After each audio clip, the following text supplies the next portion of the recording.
I'm sure people in Pakistan don't aspire for anything else, they also aspire for their well-being. It is just that certain forces in every nation behave like they represent every human being in that country, but it is not true. The political leadership can only set agenda, can only make policy, but the real nation happens depending upon how the business will buzz in this country. Well, this is a rags to riches story, but still consciously remains in rags. How many people can do this? There is no such thing as this is my life and that is your life. This is a living cosmos.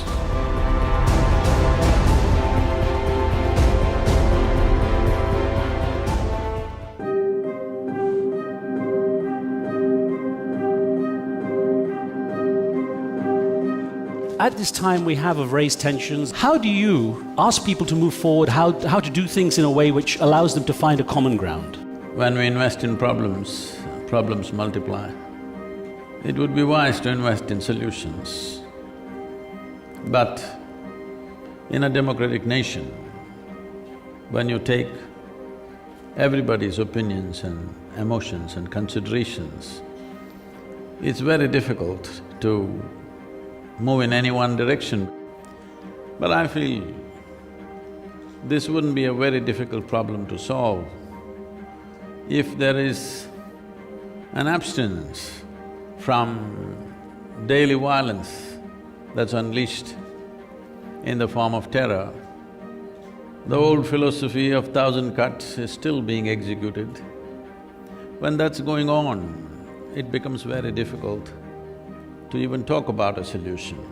Aspiring for peace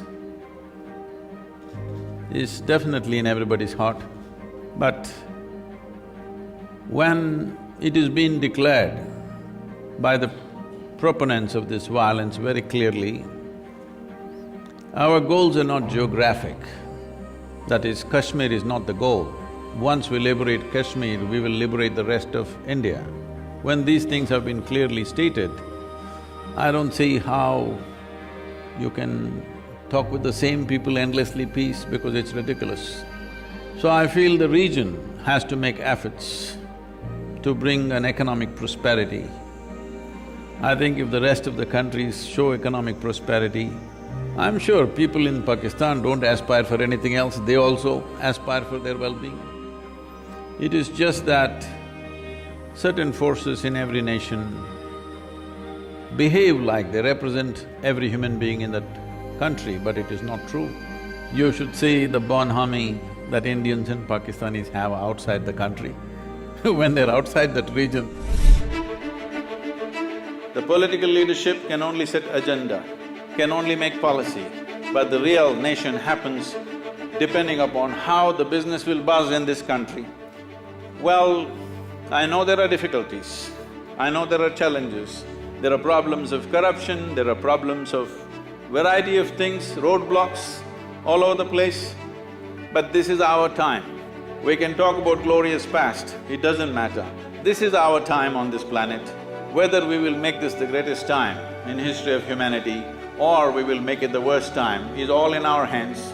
There are many challenges. There are ecological challenges, there are nourishment challenges, there are organizational challenges, there is investment challenges. But the possibility is so big that these problems look small in terms of what is possible for this nation.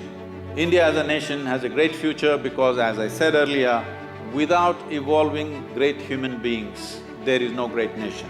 This has been our strength. We have never been a very organized process, but individual genius always unfolded in this country because we did not believe anything.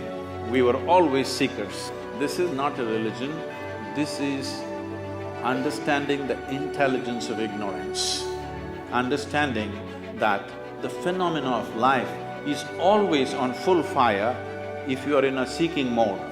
If you come to your believing mode, you settle down. But when you're in a seeking mode, you're continuously on fire. So this fire we have exhibited for thousands of years, we should not lose this fire because this is where our growth is, this is where our future is. When we look at Sadhguru riding a bike, flying a plane, playing golf, mentoring CEOs or collaborating with CEOs of the companies. They feel that because योग में तो ऐसा नहीं है. On the other hand, when they see Baba Ramdev, being someone who's discussed, and I've been in so many meetings where he is discussed as someone who's a strategic mind of how marketing should be done in today's India, and he's found an innovative way of doing it. And there is, of course, his company is a case study. Is there a contradiction at all, or there is none between this yoga and bhog? Certain people think either yoga or the spiritual process or spirituality is some kind of a disability. That's their understanding, unfortunately. If spirituality is a disability, we should ban it immediately. Why practice a disability?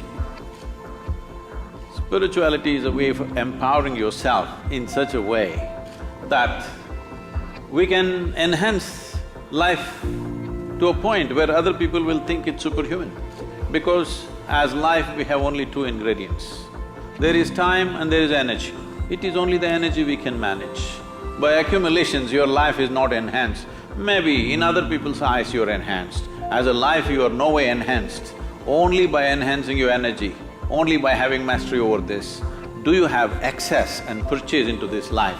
Because time is not in your hands, it's just rolling away for everybody. Wherever I go, people are asking this question, a yogi is doing business, is it all right? Well, this is a rags to riches story, but still consciously remains in rags. How many people can do this? Huh? It's a total rags to riches story, but consciously remains in rags. That's not a simple story. We're missing the whole point. Sannyas means indiscriminate passion towards everything, but dispassion towards myself. If you have dispassion towards everybody, I think that's a crime.